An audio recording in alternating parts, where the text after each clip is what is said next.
사도신경 강해가 이제 거의 다 마감 지어질 것 같아요. 2주 정도 설교하면, 오늘 빼고 2주 정도 하면 사도신경이 끝나는데, 지금까지 이게 하나님, 성부 하나님에 대한 그 신앙 고백 말씀드렸고, 지난주까지 4번에 걸쳐서 성자 예수님에 대한 신앙 고백이었습니다. 오늘은 좀 분량이 많아요. 다 못 다루고 고민 많이 했습니다. 머릿속에서 한 주간 동안 원고를 몇 번 지웠다 썼다 했어요. 그럼에도 불구하고 시간이 조금 오늘은 넘어갈 것 같습니다. 지난번보다 조금 더 길어질 설교 같은데, 성령님에 대한 부분이기도 합니다. 근데 저 위에 초록색 글씨는 원문이에요. 원래 사도신경에 대한 원문인데, 우리는 성령을 믿사오며 이렇게 고백하죠. 이번에 개정된 곳에는 나는 성령을 믿으며 이렇게 나옵니다. 나는 성령을 믿으며라고 했는데, 저는 그냥 나는 성령님을 믿습니다, 이렇게 문장을 만들어 왔습니다. 그 위에 라틴어는 그냥 넘어가면 되겠습니다. 그래서 성령을 믿습니다. 나는 한번 그 빨간 글씨만 읽어볼까요? 시작. 나는 성령을 믿습니다. 한 번 더 시작. 성령님을 믿는다는데 도대체 성령님이 어떤 분일까? 그 부분에 대해서 오늘은 말씀을 나눠보려고 하는데, 이게 자칫 잘못하면 지식 전달이 되어버리지 않을까 싶어져요. 이 말씀이 여러분의 그 영혼 속에 부어지는 생명수가 되시기 바랍니다. 지식으로만 머리로 남으면 성령님은 지식으로 놀할 수 있는 게 아니거든요. 신앙으로 고백되어지는 거고, 내 안에 생명수를 부어주시는 것이고, 내 삶에 생명을 주시는 분이 성령님이신데, 머릿속에만 넣어두는 지식적인 성령님이 안 됐으면 좋겠어요. 그런 마음으로 고백 한번 합시다. 시작. 나는 성령님을 믿습니다. 네. 그러면 성령님은 어떤 분인가? 읽어보죠. 시작. 성령님은 하나님이십니다. 믿으시나요? 성령님은 어떤 분이시라고요? 하나님이십니다. 성부 하나님, 성자 예수님, 성령 하나님이죠. 성령님은 하나님이십니다. 마태복음 28장 19절, 오늘은 제가 좀 설교가 어렵지 않을까 싶어요. 원문을 제가 또 몇 번 번역을 좀 해서 보여드릴 게 있어서 원문 작업을 좀 했습니다. 네. 마태복음 28장 19절을 읽어보죠. 시작. 그러므로 너희는 가서 모든 민족을 제자로 삼아, 여기 아버지와 아들과 성령의 이름으로 세례를 베풀고, 여기 보면 아버지, 아들, 성령 이렇게 나오죠. 아버지는 누구일 것 같아요? 성부 하나님, 아버지. 그 다음에 아들은 성자 예수님인 거예요. 그리고 나오신 분이 성령님이 나와요.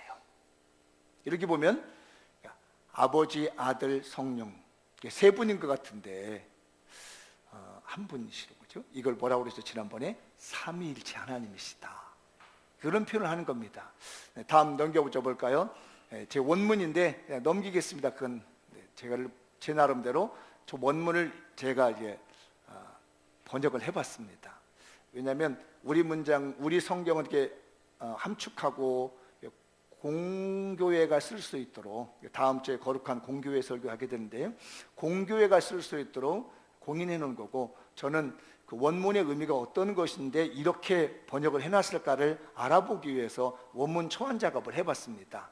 그러니까 읽어보도록 하죠. 시작. 그 아버지와 그 아들과 그 신성한 영 성령의 이름으로 그들에게 세례를 계속 베풀고 있어라. 그대로를 아까 제가 보여드린 그 원문 작업을 그대로 하면 이런 정도가 번역이 될 것 같습니다. 왜 제가 아버지와 아들과로 되어 있는 것을 그자라고 하는 정관사를 넣었냐면은 원문에 정관사가 있어요. 일부러 제가 확인했습니다. 아버지인데 어떤 아버지? 하나님은 그 아버지. 아들인데 다른 아들이 아니고 어떤 아들? 예수님 그 아들. 예수님이신 그 아들이라는 것을 제가 알려드리려고 일부러 정관사를 이렇게 글을 살렸어요. 그리고 원래 이 하기오스 퓨노마라고 하는 이 단어가 우리는 성령으로 번역이 되어 있거든요. 근데 그 말을 다른 말로 하면 거룩한 영, 하교세라는 말이 거룩하다는 뜻도 가지고 있어요. 그리고 신성하다는 뜻도 가지고 있습니다. 그래서 우리는 성령을 갖다 거룩한 영, 신성한 영 이렇게 표현하는데, 이거를 우리말로 고유어로 만들어서요 성령이라고. 근데 그 원어대로 가면은 정말 신성하고 거룩한 영이라는 거예요. 그게 성령님이시에요. 고음법을 맺고 세례를 베풀고 있어라, 그렇게 명령하고 있습니다. 언제까지 세례를 베풀고 있어야 될까요? 지금 예수님이 마지막 가시면서 하신 말씀이죠. 세례를 베풀고 있어라, 계속해서 세례를 베풀고 있어라. 언제까지? 지난주에 우리가 말씀을 드린 것처럼 예수님이 다시 오는 그때까지 세례를 계속 베풀고 있어야 된다는 얘기입니다. 근데 그것을 우리말에서 그냥 세례를 베풀고라고 했지만은 원래대로 작업을 해보면 저렇게 나와요. 세례를 계속 베풀고 있어라. 그래서 오늘도 계속 우리가 다음 주에도 세례를 베풀고 있잖아요. 이런 주님의 명령이 있기 때문에 그렇습니다. 그래서 아버지와 아들과 성령의 이름을 가지고 계속해서 세례를 베풀고 있어라. 언제까지? 우리 주님이 다시 오는 그때까지. 그런데 여기 보면 세 분 하나님이 등장합니다. 이렇게 아버지 하나님, 성부 예수님, 성령 하나님 이렇게 나타나는데, 저 신기하게 이름이라는 단어가요 복수가 아니에요. 단수로 되어 있어요. 보면 아버지 하나님 이름 따로 있고, 성령 하나님 따로 있고, 성자 예수님 이름 따로 있고, 이렇게 된 것이 아니라 요 세 분이 한 이름을 가지고 있다는 얘기입니다. 이해되셨나요? 이거 깨달으면 굉장히 머리 좋은 거예요. 각각이 아버지 하나님 이름 있고, 예수님 하나님 따로 있고, 성령 하나님 따로 있어서 각각의 이름이 있는 것이 아니라 이게 이 세 분 하나님이 한 이름을 가지고 있다는 거예요. 그래서 이게 바로 삼위일체라는 말을 하고 있는 겁니다. 이해되셨나요? 그래서 이름이란 단어가 복수가 아니에요. 이름이란 단어가 단수로 되어 있어. 이 세 이름을 가지고 있는 분이 한 분이시다. 할렐루야. 그러니까 성령님이 어떤 분이시다? 하나님이시다. 그래서 성부, 성자, 성령님 하시니까 밑에가 있으니까 무슨 위치가 낮는다든지 순서가 떨어진다든지 그런 의미가 아니라는 거예요. 똑같은 하나님이시다. 삼위일체 하나님 믿으시면 아멘. 그래서 이 성령님은 누구시다? 하나님이시다. 할렐루야. 그래서 여기서 아버지와 아들과 성령의 이름이 하나로 묶인 단수로 되어 있어서 성령님도 하나님이시다는 것을 우리가 배울 수 있습니다. 그 다음에 이 성령님은 어떤 분이시냐면 인격이십니다. 네, 거기 좀 빨리빨리 좀 띄워주세요. 네, 읽어보죠. 시작. 성령님은 인격이십니다.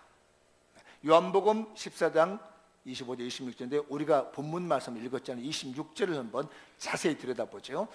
잘 읽으셔야 돼요. 막 읽지 말고 26절을 생각하면서 읽어보세요. 시작. 보혜사 곧 막 읽지 말라고요. 생각하면서 읽으시라는 거예요. 보혜사 곧 아버지께서 내 이름으로 보내실 성령. 보세요. 여기도 나왔죠. 아버지 나왔고 내가 누구일까요? 지금 이 말씀을 하고 있는 분이 예수님이잖아요. 그러니까 아버지가 계시고 내가 있고, 그 다음에 아버지께서 내 이름으로 보내실 성령, 그분이 누구라고요? 그게 바로 보혜사라는 말이에요. 지금 그러니까 잘 생각하면 보혜사인데 이 보혜사가 어떤 분이냐? 아버지께서 내 이름을 보내실 성령이라는 거죠. 이해되셨나요? 그러니까 보혜사이신데 이 보혜사가 누구냐? 아버지께서 내 이름으로 보내시는 성령님이라는 거죠. 그러면 그는 누구일까요? 그는요, 보혜사예요. 보혜사. 보혜사 성령이죠. 자, 시작. 그가 너희에게 모든 것을 가르치고 내가 너희에게 말한 모든 것을 생각나게 하신다. 보혜사 성령님이 하시는 일을 말해주고 있잖아요. 뭐 한다고요? 너희에게 모든 것을 가르쳐주고 내가 지금부터 말한 것을 이 보혜사 성령님께서 다 생각나게 해주시는 일이 계시는데 그분이 성령님이시라는 거예요. 또 다른 이름이 보혜사라고 얘기하는 겁니다. 이 보혜사라는 말은 저는 이번에 이 설교 준비하면서 보혜사라는 말에 너무 큰 감동을 받았고 우리 선조들에게 내가 고맙다고 그랬습니다. 왜냐하면 세상에 이렇게 좋은 단어를 만들어가지고 후손들에게 남겨줬다니 너무 큰 감동을 받았습니다. 도대체 보혜사가 뭔지 한번 보도록 하죠. 네, 이건 제가 원문을 이렇게 번역하기 위해서 여러분 1차 보여드린 자료고 그 다음 넘겨보세요. 그 중간 부분만 제가 번역을 했습니다. 그러나 보혜사 곧 그 아버지께서 나의 그 이름 안에서 보내실 그 신성한 영, 성령이죠. 그 영. 여기 잘 보세요. 아버지께서 내 이름으로 보내실 성령이라고 이렇게 우리 성경에 되어 있잖아요. 그 내 이름으로라는 그 말을 다른 말로 바꾸면 안내라는 말이 있습니다. 내 이름 안에 보내신다. 그런 뜻도 가지고 있어요. 아버지께서 나에게 우리들에게 성령님을 보내는데 어디를 통해서 보내냐면 예수님의 이름 안을 통해서 이름 안에다가 예수님의 이름 안에다가 성령님을 보낸다는 거죠. 이해되셨나요? 하나님 아버지께서 우리들에게 성령님을 보내주신 누구를 통해서 준다고요? 예수님의 이름 안에다가 넣어서 보내주는 거예요. 그러니까 성령님이 예수님과 상관없이 가는 것이 아니라 반드시 예수님 안에서만 성령님이 오신다는 거예요. 여러분들 직장 생활 해보면 아시겠지만 직장에 그 직속 상관이라는 게 있잖아요. 직속 라인 이렇게 상관이 있습니다. 물론 다른 라인에 또 직속도 상관이 있지요. 그런데 아시겠지만 A 라인을 가지고 있는 이 그 계열의 사람들은 제 위에 있는 A 라인의 제일 윗사람의 말을 타고 듣게 돼 있습니다. B 라인에 있는 사람은 B 라인의 제일 윗사람의 말을 타고 듣게 돼 있습니다. 그런데 누가 A 라인에 있는 사람이 마음에 안 들어. 근데 B 라인이 쳐다보고 저한테 한마디 해주고 싶어.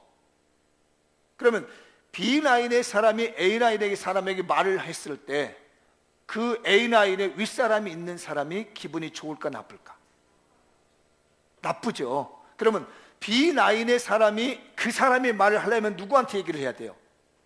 A 라인의 그 직속 상관에게 이 얘기를 해서 그 A 라인의 직속 상관이 그 사람에게 말을 하게끔 하는 것이 이게 뭐예요?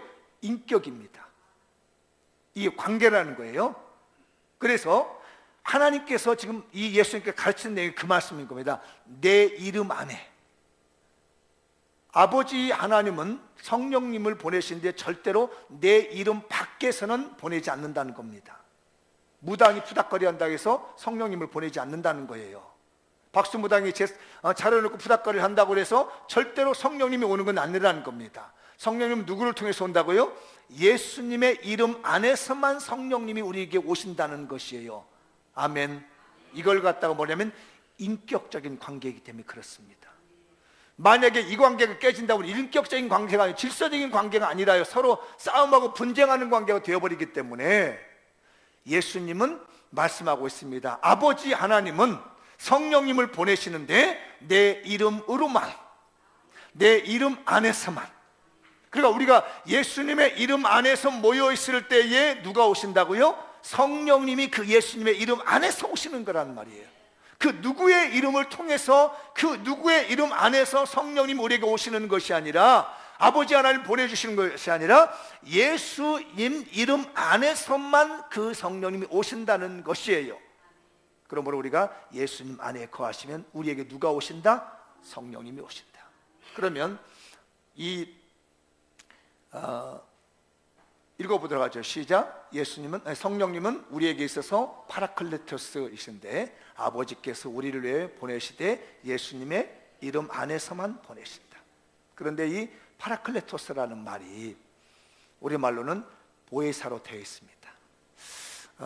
영어로 보니까 뭐 위로자, 상담자, 돕는 자 이렇게 되어 있는데 진짜 우리나라 말만요 딱 보혜사 이렇게 번역을 했어요. 파라클레토스 하면 영어에서는 뭐 영어 성경을 보니까 컴포터라든지 뭐 카운셀러라든지 헬퍼라고 이렇게 번역을 여러 곳에서 번역을 했는데 우리말 성경이 유일하게 보혜사 이렇게 했습니다. 이 보혜사라는 말을 잘 보시면 한문 보이시나요? 이 보자가 보호할 보자인 거 아시죠? 그 다음에 은혜의 자입니다. 스승사자입니다. 이게 없던 말인데 우리나라에서 말을 잘 만들었습니다. 우리나라에서 만든 말 중에 단어가 정말 좋은 게 하나님이라는 분도 너무 잘 만들어졌습니다. 근데 제가 이 보혜사라는, 그래서 제가 이름을 보면서 느낀 게, 우리가 대한민국이 복받을 수밖에 없는 게 하나님 이름을 너무 잘 만들어 놓은 거예요. 그리고 이 보혜사라는 말이 어떤 뜻이냐면요, 저 보자는 보증한다는 말입니다. 보증. 우리가 구원받은 것을 보증해 주신다는 말을 쓰는 것이죠. 보자예요. 그 다음에 해자는 은혜의 자거든요. 이 은혜의 자는 뭐냐면, 아까 말했죠, 하나님 아버지는 성령님을 누구를 통해서 보내신다고요? 예수님의 이름으로만 보내시는 거예요. 그런 것처럼 이 해자는요, 예수 그리스도의 은혜의 전달을 말하고 있는 거예요. 그 다음에 사자 쓰고 있죠. 저 사자는 무슨 사자? 스승사자. 아까 우리가 요한복음 14장 26절에 예수님은 뭘 한다고, 보혜사 성령이 뭘 하신다고요? 생각나게 하시고 가르쳐 주신다고 했잖아요. 선생님들이 하는 일이 뭐예요? 잊어버린 거 생각나게 해주잖아요. 모르고 있는 거 가르쳐주고 있잖아요. 제가 이 보혜사라는 저 성령님의 이름을 가지고 보다가, 이야, 정말 기가 막힌, 어떻게 이렇게 이름을 붙일 수 있을까? 역시 하나님의 성령님은 자기 민족들에게, 각각의 민족들에게 당신을 표현하는데, 그분 그 나라가 가지고 있는 언어를 가지고 얼마나 적절하게 표현했는지. 내가 너의 구원을 보증해 주마. 나는 예수 그리스도의 이름 은혜로만 너에게 오는 거야. 네가 너 어렵니? 잊어버렸어. 내가 가르쳐 줄게. 생각나게 해줄게. 가르쳐 줄게. 정말 자상한 선생님처럼 우리에게 역사하시는 분이 파라클레토스라는 거예요. 그런데 영어에서 뭐라면 상담해 줄게, 이렇게 얘기한다는 거예요. 영어에서는 내가 너 위로해 줄게, 영어에서 내가 너 도와줄게, 이렇게 번역을 하고 있는데, 우리나라는 뭐라고 하냐면은 내가 너를 구원을 보증하며 예수 그리스도의 은혜로만 내가 임재하며 내가 너를 가르쳐주며 위로해주고 생각나게 해줄게. 그러다 보니까 제가 영어보다 우리나라의 이 번역이, 보혜사가 너무너무 은혜가 되는 거예요. 그래서 내가 아까 말씀드린 우리 선조들에게 이런 단어를 만들어가지고 우리의 신앙의 기본을 세우게 만든 우리 선조들이 너무나 감사했던 거예요. 그들에게 역사하신 하나님이 너무 감사했던 겁니다. 보혜사는 성령님이신데, 근데 예수님도 보혜사입니다. 또 다른 보혜사를 보낸다고 하고 있거든요. 그래서 이 보혜사라는 것은 이런 인격적인 관계를 가지고 있습니다. 여러분이 힘들 때 누가 위로해 줍니까? 파라클레토스, 보혜사 성령님. 내가 약할 때 누가 도와주십니까? 보혜사 성령님. 내 구원을 누가 보증해 줍니까? 내가 구원받았다는 확신을 누가 보증해 주십니까? 보혜사 성령님. 내가 속 답답하고 괴로울 때 누가 나를 위해서 변호해 줍니까? 보혜사 성령님. 그래서 우리말로는 이것을 대언자, 변호자, 중보자라는 말로 번역을 합니다. 그게 사전적 의미예요. 그런데 성경에서는 그렇게 대언자, 중보자 이렇게 말하지 않고 보혜사. 오늘 이 성령님으로 여러분 위로받고 가시고 상담받고 가십시오. 내가 힘들고 인생의 고통스러운 일을 만날 때 파라클레토스가 되시는 우리 성령님, 나를 상담 좀 해주시지요. 내 마음이 지쳐 산중한 동안 왔는데 나의 파라클레토스인 주님, 나를 좀 위로 좀 해주십시오. 그래서 여러분들이 이렇게 예배드리고 와서 위로받고 가고 인생의 문제를 풀고 가실 때는 누가 오셨느냐면 예수님의 이름을 통해서 오시는 파라클레토스, 보혜사 성령님들이 각 사람에게 찾아간 줄 믿습니다. 제가 이렇게 설교를 하지만 고민스러워 왔습니다. 그런데 딱 그 말을 하는 거야. 내가 걱정하고 있는, 딱 염려하고 있는 그 말을 하고 있는 거예요. 누가? 파라클레토스, 보혜사 성령님이 예수님의 이름을 가지고 있는 곳에 내 마음에 찾아와 주신 줄 믿습니다. 이 성령 하나님이 여러분에게 넘쳐나기 바랍니다. 그래서 성령님은 인격적인 분이다. 무시하면요, 그분도 기분 나빠합니다. 그러나 그분을 존중해주면 그분이 내 안에서 위로도 해주고 문제도 해결해 주시고 상담도 해주시고 채울 거 채워주시고 구원의 확신도 주신 줄 믿습니다. 그 다음에 성령 하나님은 어떤 분이시냐면, 읽어볼까요? 시작. 성령 하나님은 사람을 거듭나게 하셔서 영적 가족을 만드십니다. 이 성령 하나님은 무슨 일을 하시냐면 거듭나게 만든다는 거예요. 그러니까 난다는 말은 뭐예요? 가족을 만든다는 거거든요. 요한복음 3장 5절에서 8절까지인데 5절과 7절만 볼게요. 시작. 예수께서 대답하여 이르시되 진실로 진실로 네게 이르노니 사람이 물과 성령으로 나지 아니하면 하나님의 나라에 들어갈 수 없느니라. 물과 성령으로 나지 아니하면 하나님 나라에 들어갈 수 없다. 그러니까 거듭나지 않으면 천국 못 간다는 말이죠. 이 물과 성령으로 난다는 말이 좀 어렵잖아요. 성령으로 난다는 말은 맞겠는데, 알겠는데 물로 난다는 말이 무슨 말일까? 이게 좀 어려운 말인데 제가 설명을 드려볼게요. 물로 태어난다는 것을 제가 설명을 세 가지로 드려볼게요. 하나는 예수님 믿는 사람들이 엄마 뱃속에서 태어납니다. 한 번 태어나는 거죠. 이걸 갖다 물로 태어난다고 얘기를 할 수 있어요. 엄마 뱃속에서 한 번 태어나는 것 이해되셨어요? 엄마 뱃속에서 한 번 태어난다. 그리고 성령으로 태어난다. 이렇게 우리가 사람이 태어나는 과정으로 본다면 이 물을 예수님 믿는 사람들이 엄마 뱃속에서 한 번 태어나는 걸로 이해할 수가 있어요.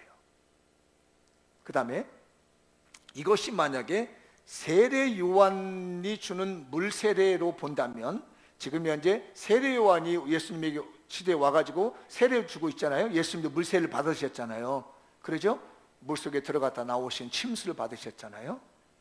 근데 그걸로 본다면 세례 요한에게 받은 물로 받은 세례, 이걸 물 세례로 볼 수가 있어요. 그러고 난 다음에 세례 요한이 궁극적으로 말하고 있는 성령으로 말미암아 거듭나는 세례를 그대 성령의 세례라고 볼 수 있습니다. 그 다음에 이게 교회로 보게 된다면 여기서 말하는 물 세례는 뭘로 말하고 있냐면 우리가 다음 주에 시행하고 있는 세례 있잖아요. 이 세례를 볼 수 있습니다. 그래서 우리는 뭘 하죠? 그 머리 위에다가 물을 적셔주지요. 이거는 세례의 형태입니다. 어떤 교회 가면은 이 몸을 물속에다 잠그는 데도 보셨죠? 혹시 그런 거 받아보신 분 있나요? 대로 침례교회에서는 그렇게 합니다. 그걸 침수라고 합니다. 침수식 세례라는 거예요. 우리 교회에서 하는 것은 적수식 세례식을 합니다. 물을 머리에다 적신다는 거예요. 그래서 이런 세례 방식에는 여러 가지 주수식도 있습니다. 주수식 세례. 뭐냐면 이렇게 부어버리는 거, 물을 갖다가 위에서 콸콸콸 붓는 주수식도 있습니다. 그 다음에 뿌리는 식도 있습니다. 이 세례식은 언제 했었냐면 십자가 전쟁 나갈 때 했던 방식입니다. 빗자루 같은 데다가 이렇게 수많은 사람들이 있어서 한꺼번에 세례를 줘야 되는데, 그때 세례하는 목사님들의 사제들이 적으니까 어떻게 하냐면 빗자루 같은 데 물을 뿌려가지고 쫙 뿌리는 거예요. 성부와 성자와 성령이 세례를 주느라고 휙 뿌리면 물방울 하나 맞고 아멘 이렇게 하고 창 들고 칼 들고 전쟁 나갔습니다. 이게 십자군 전쟁 때 쓰던 방법입니다. 이 세례의 방식들이 좀 다르긴 해요. 그렇지만 그래서 물과 성령으로 세례를 받았다는 것은 그래서 우리가 받고 있는 물 세례는 뭐냐면 교회의 공적인 승인입니다. 그러니까 내가 구원을 받았는지 어떤지를 마음으로 보여줄 수 없잖아요. 마음을 드러낼 수 없잖아요. 그것을 공적으로 확인해 주는 것이 물세례인 거예요. 그러나 물세례를 받았다고 그 사람이 정말 성령세례를 받았다고 말할 수는 없습니다. 그런데 물세례를 받기 이전에 성령의 세례를 받을 수도 있는 것이고, 물세례를 받으면서 성령세례를 받을 수도 있는 것이고, 물세례를 받고 난 다음에 성령세례를 받을 수 있는 거예요. 이건 시간적인 차이는 상관없지만 저 사람이 교회에 나와서 저는 구원받은 백성이라고 하는 외적인 증표를 가져야 되겠는데 그걸 보여주는 것이 물세례입니다. 그래서 여기서 보는 물과 성령으로 거듭난다는 말은 물세를 받고 난 이후에 성령세를 받는다든지, 아까 그 순서는 차이는 있겠지만 두 가지를 통해서 그 사람이 거듭난다, 이런 말이에요. 그래서 거듭난다는 말을 설명해 드리고 싶은데,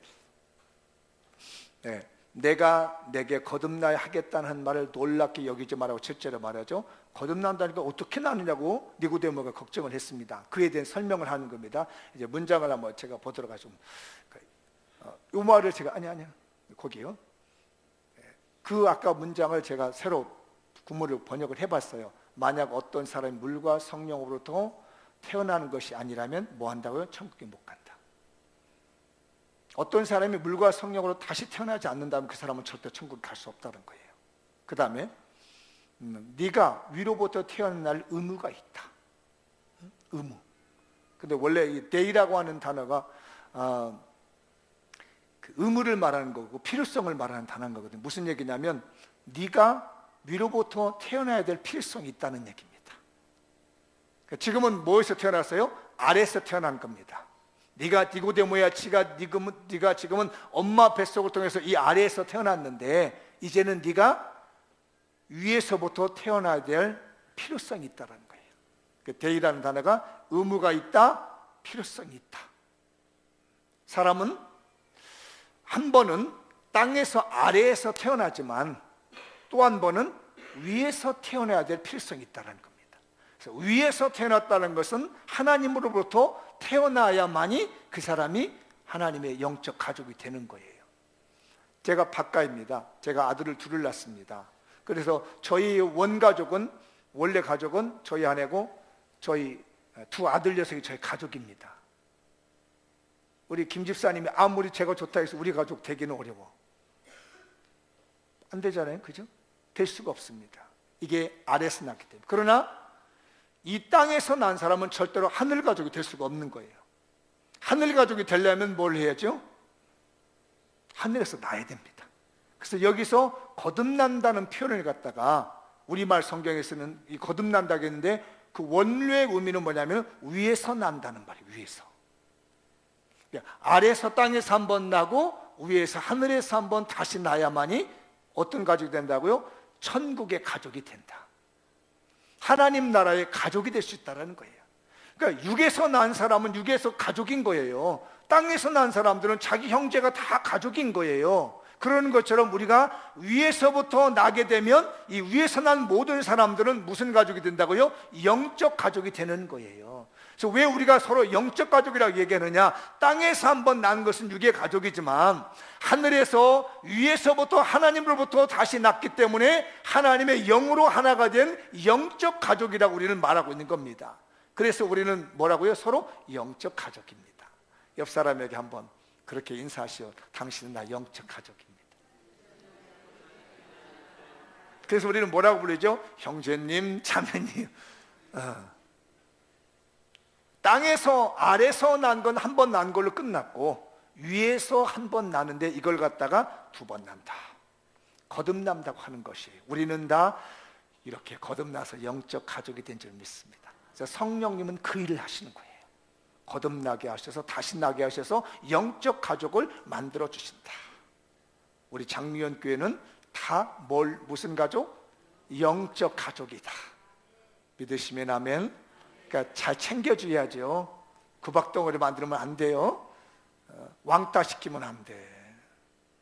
새 가족이 오면 좀 잘 보살펴주고 다독거려 줘야지. 믿음이 약한 사람이 있으면 잘 챙겨줘야지. 이게 뭐예요? 가족이잖아요. 이렇게 손을 탁탁 치면 이렇게 두드러주면서 당신은 나의 영적 가족이네요.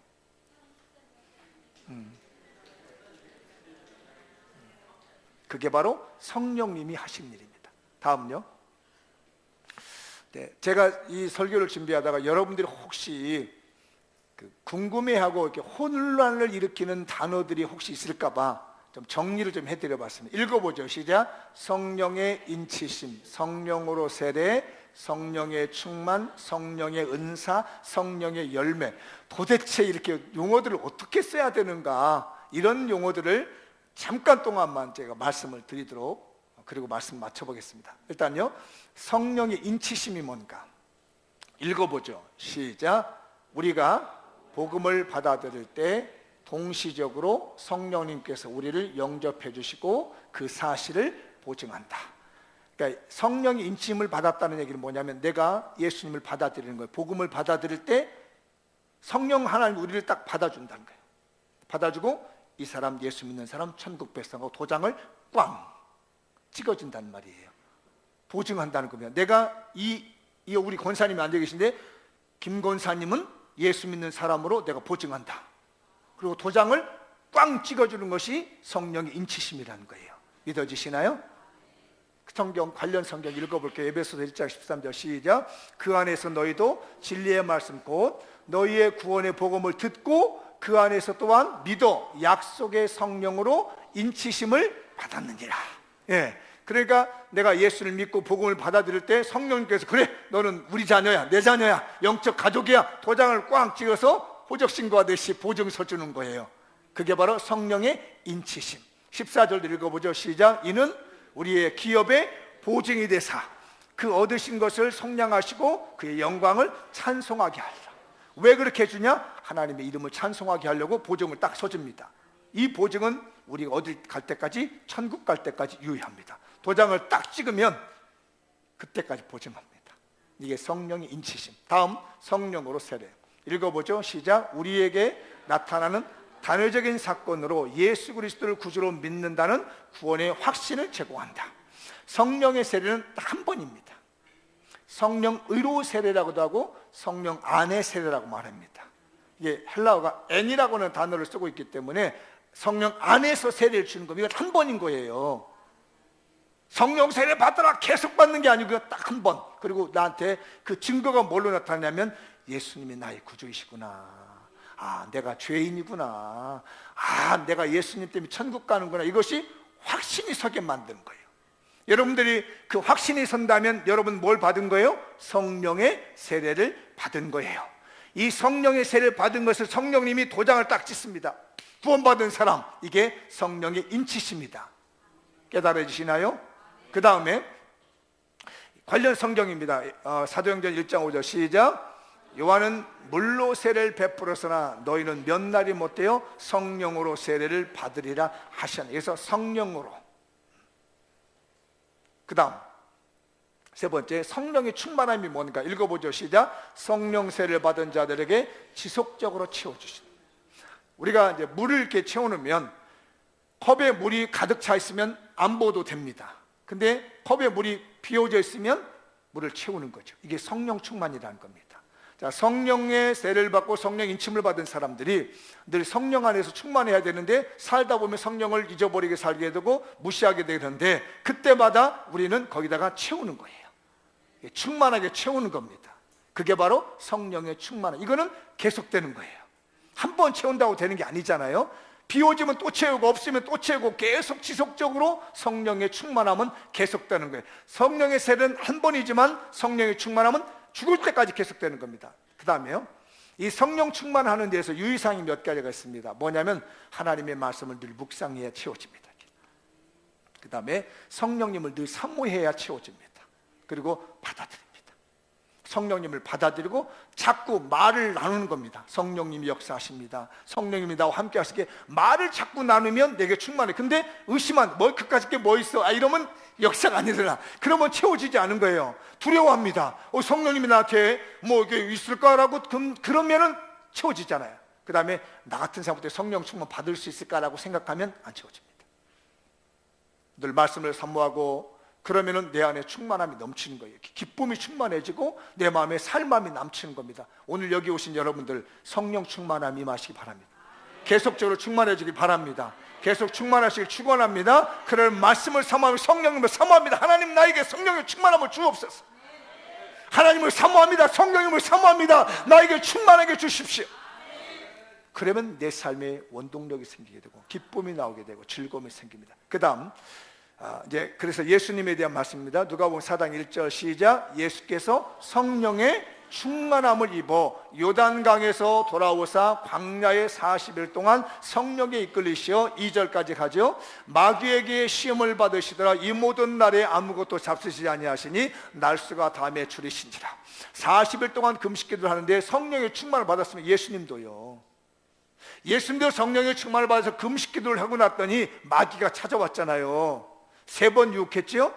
예수님이 성령에 충만했기 때문에 마귀의 시험 3번을 다 이길 수 있었습니다. 그 비결이 성령 충만합니다. 여러분들이 성령의 충만함을 받으면 여러 가지 시험과 어려움과 역경을 이길 수 있는 줄 믿습니다. 그래서 이건 매일같이 충만함을 받아야 됩니다. 매일같이 역사를 받아야 됩니다. 그래야 여러분의 시험과 환난을 이길 수가 있는 거예요. 다음, 성령의 은사입니다. 읽어보죠. 시작. 하나님의 나라의 사역을 감당하기 위한 도구이다. 은사는 도구입니다. 여러분, 목수가 우리 교회 이렇게 질 때도 보고 목수할 때 보니까 목수가 다 손으로 하는 게 아니더라고요. 다 도구가 있어요. 그렇죠? 도구가 있습니다. 의사들이요, 수술할 때 아니면 검사할 때 다 눈으로만 하던가요? 다 도구가 있어요. 자기 쓰는 전문 도구가 있습니다. 그 전문 도구를 봐야, 제가 윤내시경과 대장 내시경을 하는데 그냥 미안합니다. 제 입벌로 벌리라고 해서 이렇게 들여다보지 않더라고요. 그런 미련한 의사가 어디 있겠어요. 내가 이 대장 보다가 저기 한번 벌려보시죠. 뒤에서 이렇게 쳐다보면 얼마나 웃겠느냐고요. 거기를 볼 수 있는 내시경이라고 하는 도구가 있는 거예요. 하나님 나라에서 일을 하는데 아무렇게나 하는 게 아니라는 거예요. 나름대로 도구가 있어야 편하다는 얘기입니다. 그래서 성령의 은사라는 것은 하나님 나라를 선신할 도구가 필요한 거예요. 이해되셨어요? 관련 성경 보시죠. 고린도서서 12장 8절부터 시작. 어떤 사람에게는 성령으로 말미암아 지혜의 말씀을, 어떤 사람에게는 같은 성령을 따라 지식의 말씀. 여기서 보면 지혜의 말씀이라는 게 저는 뭘 보겠냐면 이런 거예요. 하나님의 말씀을 설교하는 데서 지혜롭게 설교하는 것. 잘 들어보면요, 어떤 사람들이 설교를 하면 어려워서 못 알아들어. 똑같은 말인데 어떤 사람이 설교를 하면 쉽게 이해가 돼, 이상하게. 이게 바로 지혜의 말씀의 은사라는 겁니다. 도구예요, 이게. 똑같은, 저도 이게 학교 다니고 가르쳐 보기도 하면 저는 감사하게 지혜의 말씀 은사를 받은 것 같아요. 대개 가서 강의할 때 학생들이 너무 좋아하는 거야, 이게. 왜냐하면 너무 쉽다는 거야. 굉장히 어려운 내용인데 어떻게 교수님은 그렇게 쉽게 설명할 수 있느냐고 저한테 그래요. 난 별로 쉽게 한 게 나 별거 아닌데요? 설교는 어떤지 모르겠네. 내가 대학 강단에서 꽤나 이렇게 잘 강의한다고, 이렇게 쉽게 강의한다고 하는 교수로 이름이 나 있는데 우리 교회에서는 어떤지 모르겠어요? 대답 안 하는 거 보니까 어렵게 하는구나. 아이, 괜히 말했어. 이게 그겁니다. 어려운 말씀인데 아주 지혜롭게, 또 남들 기분 나쁜 얘기인데 들어보면 굉장히 기분 나쁜데 어떤 사람이 말하면 기분 안 나쁜 얘기도 기분 나빠버려. 근데 어떤 사람이 말을 하면 굉장히 기분 나쁜데도 기분이 안 나빠, 이상하게. 이게 뭐냐면 지혜의 말씀의 은사라는 거예요. 우리 교회에게 이 말씀이 할 줄 믿습니다. 이게 도구예요. 똑같이 사역하는데 어떤 사람은 참 쉽게 말하고 재미있게 말하고 기분 안 나쁘게 말하는 것이 지혜의 말씀의 은사다. 넘겨보죠. 시작. 다른 사람에게는 같은 성령으로 믿음을, 어떤 사람에게는 한 성령으로 병 고치는 은사를. 계속 넘겨주세요. 어떤 사람에게는 능력 행함을, 어떤 사람에게는 예언함을, 어떤 사람은 영들을 분별함, 다른 사람이 각종 방언을 말하면 어떤 사람에게는 방언을 통역함을 주시나니. 11절. 이 모든 일은 같은 한 성령이 행하사 그의 뜻대로 각 사람에게 나누어 주시는 것이니라. 성령의 은사는 일하라고 주시는 도구다. 그러니까 예수 믿는 사람 도구가 있어야 될 것 같아요, 없을 것 같아요? 있어야 돼요. 그러니까 똑같이 기도를 하는데 어떤 사람은 도구가 있어. 그래서 기도를 하면 쉽게 파.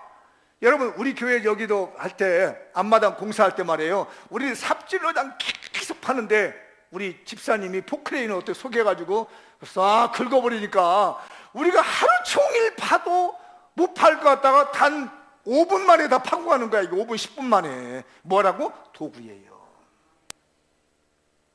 그 사람들이 성령의 은사들 정말 가볍게 여기는데요, 신앙생활을 능력 있게, 힘 있게, 효율적으로, 효과적으로 할 수 있는 비결이 뭐냐면 은사를 받는 거예요. 도구가 있어야 되죠. 도구 없이 어떻게 우리가 일을 할 수 있겠습니까? 성령님께서 여러분에게 도구를 나눠줄 줄 믿습니다. 그러니까 일하는 사람한테 도구를 주지 일하는 사람한테 도구 주겠습니까, 여러분? 그러지요? 도구가 있을 줄 믿습니다. 하나 더. 시작. 성령의 열매. 시작. 성령 안에서 충만한 삶을 사는 결과. 성령에 살고 나면 열매가 맺어집니다. 그게 성령의 열매라는 거예요. 갈라디아서 5장인데요 읽어보죠. 22절 시작. 오직 성령의 열매는 사랑과 희락과 화평과 오래 참음과 자비와 양성과 충성과 온유와 절제니 이 같은 것을 금지할 법이 없느니라. 열매가 맺겠다는데 누가 말려요? 저 앞에 감나무에 감이 열리겠다는데 누가 말리냐고. 내가 때가 돼서 열겠다는데. 내가 성령 안에 살고 성령세를 받고 성령 인침을 받고 성령 충만함을 받고 성령의 은사를 받고 살아가는데 자연적으로 사랑을 하겠다는데, 견디겠다는데, 온유하겠다는데, 절제하겠다는데 누가 막느냐고요? 아무도 막을 수 없습니다. 사과나무에 사과가 열리는 거 누가 막을 수 있으며 무슨 열매가 맺히는데 누가 막을 수 있겠습니까? 최종적으로 나타나는 것이 열매입니다. 성령으로 살아가는 사람들의 마지막 열매, 성령의 열매예요. 다음, 바빠요. 근데 거짓 영과 성령을 구분하는 법을 18세기죠. 그러니까 1700년도에 미국의 유명한 부흥 목사님이 있었습니다. 대각성우도 조나단 에드워즈라고 하는 유명한 목사님이 있습니다. 다 이게 신학생들도 우리들도 존경하는 한 분의 목사님인데, 이분이 어떤 것이 성령의 역사고 어떤 것이 귀신의 영이고 마귀의 사탄의 영인가를 구분하는 5가지 원리를 제시해 줬어요. 읽고만 넘어가 볼게요. 첫째, 시작. 사람들이 예수님의 이름을 높일 때 그들 가운데 영은 성령님의 역사이다. 예수님의 이름을 높이는 곳에는 성령님이 계신다는 거예요. 두 번째, 시작. 죄를 증오하고 사탄의 왕국의 이익에 반대하는 작용을 한다. 성령이 임하면요, 죄를 비유합니다. 죄 짓기 싫어하는 겁니다. 사탄에 대해서 반대하게 하는 일이 일어나는 거다. 세 번째, 시작. 사람들로 하여금 성경을 더 존중하게 만들어 그들로 하여금 그 진리와 신성을 더 확신하게 만든다. 성경이 존중되는 거예요. 근데 성경을 무시하면 귀신의 영입니다. 말씀의 모습 표현은 능력이면 됐지, 그건 귀신의 영입니다. 근데 내가 능력을 받을수록 하나님의 말씀에 더 깊이 들어가고 본문을 사모하는 사람은 성령의 역사예요. 그 다음에 사람들을 진리로 인도하여 그들로 하여금 진리를 확신하게 된다. 예수님을 믿게 만들고 성령을 이끌고 막 은사 받게 만들어서 은사만 끝내버린 거예요. 자기 돈만 챙기는 거, 귀신의 영입니다. 근데 그가 변화돼서 하나님께로 가까이 가게 되고 예수 믿게 해주는 거, 성령의 역사입니다. 5번째, 시작. 하나님과 사람들에게 대한 사랑의 영으로 착각한다. 참 안쓰럽게 여기고 사랑해주고.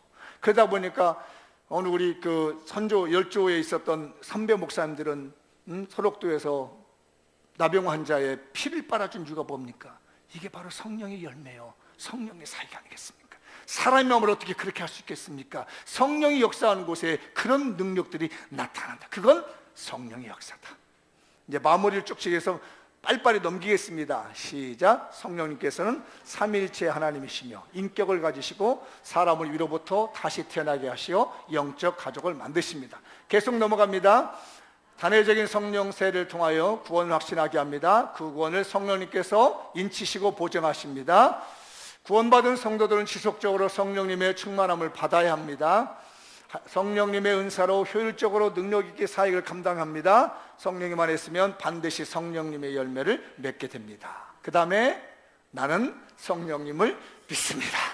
한 번 더 시작. 나는 성령님을 믿습니다. 예, 여러분 굉장히 긴 설교였습니다. 저도 고민했어요. 중간에 잘라야 되는 말을 했는데 어쨌든 끝까지 왔습니다. 우리 모두 다 성령님 믿고 나가는 사람 됩시다. 다 같이 자리